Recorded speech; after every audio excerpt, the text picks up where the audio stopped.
Чингисийн тухай ярих юм бол Чингисийн этгийг л ярих хэрэгтэй. Чингисийн этгийг ярина гэдэг Чингис сайн зүйлийг л хийх гэж явсан.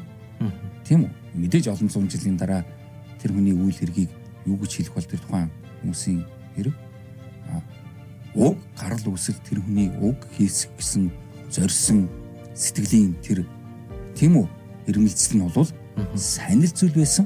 Тийм Монголынхаа ард түмэнд сайн зүйлийг л хий гэж бодсон.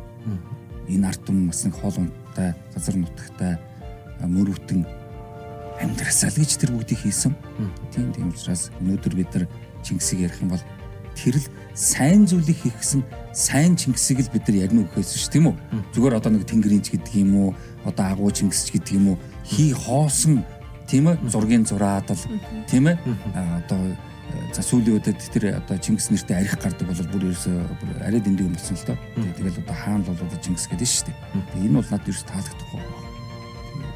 Сүүлд одоо Сүхбаатарын талбайг Чингисийн талбайг гихч утгагүй байна. Чингис бол тэр жижигхэн талбай бол тийм нэг юм болохгүй шүү дээ. Хэмжлэнгийн олигтойхон том талбай өгөх хэрэгтэй байхгүй. Хэмжлэн тэр бид нар Чингисийн би яагаад эдэх хэрэгтэйг бол яг Чингисийг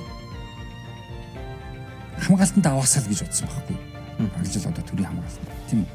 Хэрэгтэй хэрэггүй юмнуудыг одоо нэрлэж энэ хүний тэр нэр сүрийг бас нэг хадгалуул болно бид нарт тодорхой нэг бас нэг сахиус байхгүй.